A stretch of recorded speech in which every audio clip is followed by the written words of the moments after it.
haddii aan si daacad u hadalno canjeerada bariiska baastada cuntooyinka gaar ahaan Soomaalida ee cunto Soomaaliga loo yaqaan aan hidaha iyo dhaqanka u leenahay tabcan waan jecelnahay صح laakiin kawar haddii aan ku dhaho jaceelka aad u qabto haddaad balance gareyn weyso waxay sababi kartaa in goolka aad ka leedahay caafimaadkaaga ama gabi ahaanba jirkaaga ha noqoto inaad miisaan iska rido ha noqoto inaad jirkaaga qurxiso weligaa ma gaaraysid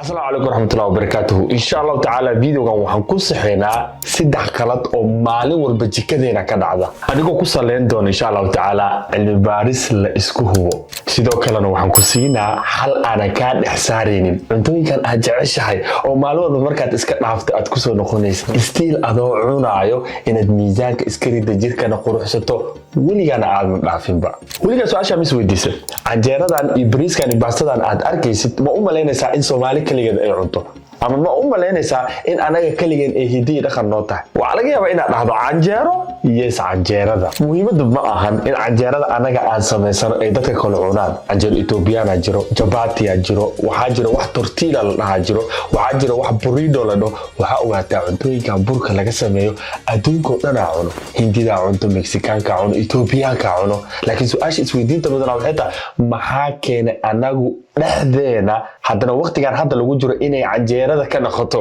ama cuntooyinka caadigeena lagu soo koriyo ee noqdaan wax ay fartu ku godan tahay markaan baaritaano badan sameeyay oo aan dib u fiiriyay waxa ii soo baxday cuntadeena wax dhibaato ma lahan laakiin hal su'aal isweydiin haddii aad saaka quraacatay ama hadda aad quraac diyaar u tahay maxaa borotiin quraacda ku jiro meeshan waa marka meesha dhibaatada naga haysato ma aan cuntooyinka anaga aan cunno in ay dhibaato leeyihiin 2008 cilmi baaris la sameeyay yaa waxa lagu ogaaday cuntada aad cunaysid haddii protein fiican uu ku jiro haddii proteinka ku jiro xoogaa uu kor u qaadan yahay in miisaanka uu ka dhacayo jirka uu ku qurux badnaanayo baruurtana jirkaaga ay ka bixayso fiiri waa canjeerada aad cunaysid waa rootiga aad cunaysid ama bariiska aad cunaysid حتى باسtada aad cunaysid oo aad wax yar oo protein aad ku darto 3 xabo ukuna 4 xabo ukuna ila xabo canjeera ah wax dhibaato ma lahan 2 xabo rooti ah iyo hilib suqaar ah wax dhibaato ma lahan sidoo kale tan waxa ogaataa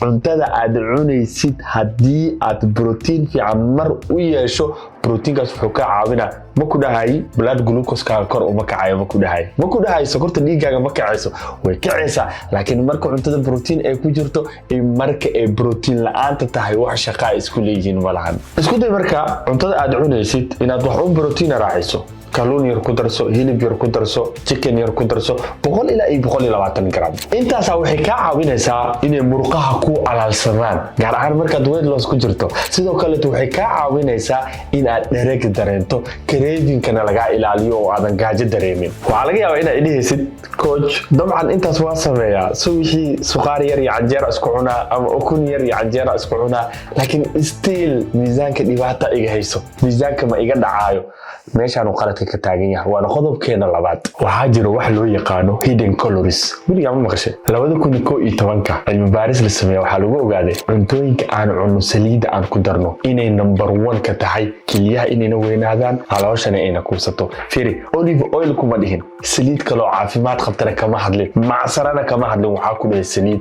weliga ma isweydiisay saliidan aad cunayso cuntada aad ku darsanayso halkeeda qaanda bis meeqa calories ku jirto ilaa 120 calories 120 calories waxa ogaataa hal xabo ukun ah way ka badan tahay waa 2 xabo ukun ah ya hal qaando saliida ka soo galayso inta calories ka soo gali lahayd imagine dadka maqaayadaha waa ka cuno isweydii bal adigu kabaran hooyada markay ay baastada karisa kadib saliida ay ku kala saarta kabaran cuntooyinka saliida laga ilaaliyo saliidu ma xumo laakiin isku daya waa dense fat waa saliida 9 calories ah halkii gram ku jirto waxa isku daydaan in aad u xakameysaan waxa kale oo aad iskaga ilaalisaan cunooyinkan ay dumarku u badan yihiin ee saliida la dhaxtiibiyo bajiyaha burka sambuuska chickenka cuntooyinka saliidda la dhex tiimbiyo ma cuni kartaa iyo ma cuni kartid waa sheeko kaloo gooni ah. laakiin hadda waxaan ka hadlayna waxay tahay in aadan ka dhiganin wax caado ah oo aad maalin walba cunaysid. ayno waxyaabaha qaar kama maarno,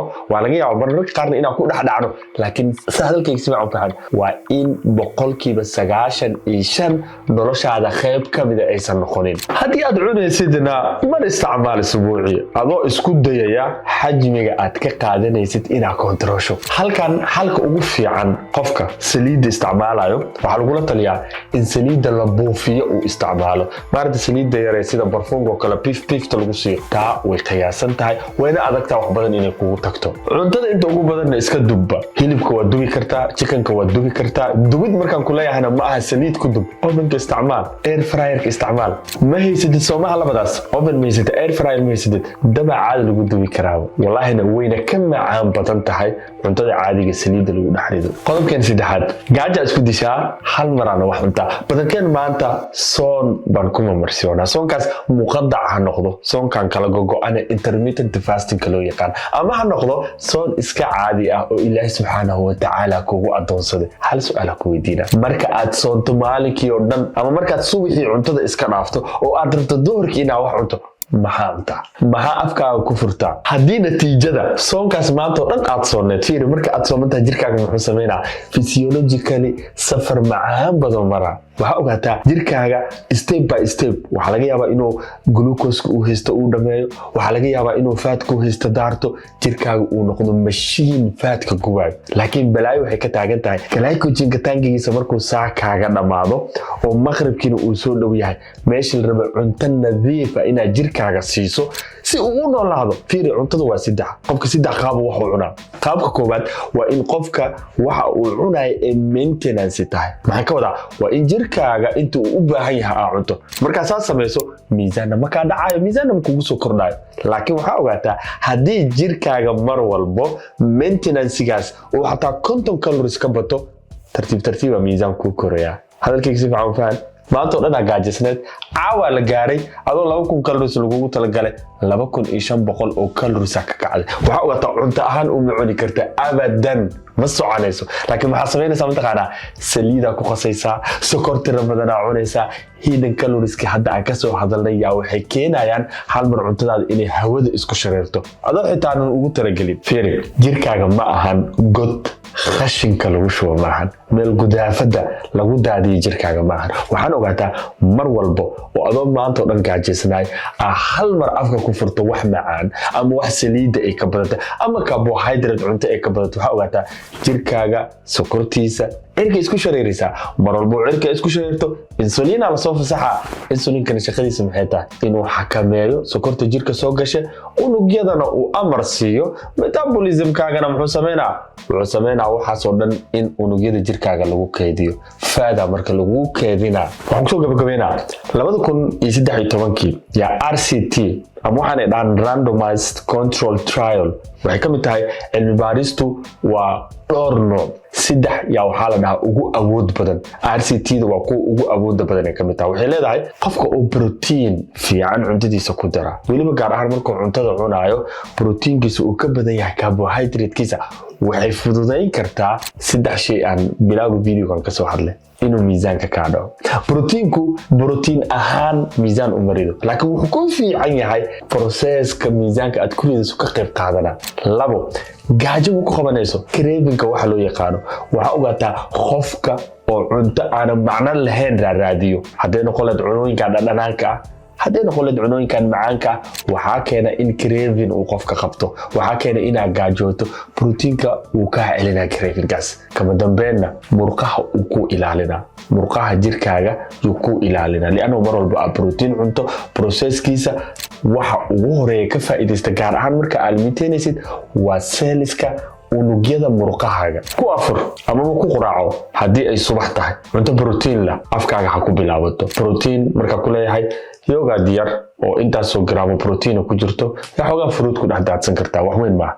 بروتين شيكان عادي dhalinyarada qasato ee jimka aado yaa intaad hal qaanda qasato caano loo faada ama almond milk ku qasan kartaa waa iska caadi saddex xabo ukuna cuni kartaa waa iska caadi suqaar yar iyo laba xabo canjeera ama hal xabo canjeera cuni kartaa suqaar yar iyo hal xabo rooti cuni kartaa waa iska caadi laakiin saliida aad ku karinaysa aad iyaga ilaali ukunta iyo suqaarka kama dambeyn video waxaan kusoo gabagabeynaa cuntadeena wax dhibaato ma lahan cuntadeena tuka cabaar lama ahan laakiin dhibaatada waxay ka taagan tahay hab dhaqanka cuntada anaga aan u diyaarsano hab dhaqanka aan wax u karino iyo sidoo kale qiyaasta aan wax ka cunno inta hadii aad saxdo weliga ma arkin qof cuntadeena wax ka sheego oo walaalka ku sabrida wax hadaan ugu cusubta wax kale ka codsanayo channel ku soo bir video-gana like saar mar walba aad like saarto algorithm-ka video-gu wuu fogeynaya. Assalamu alaykum warahmatullahi wabarakatuh.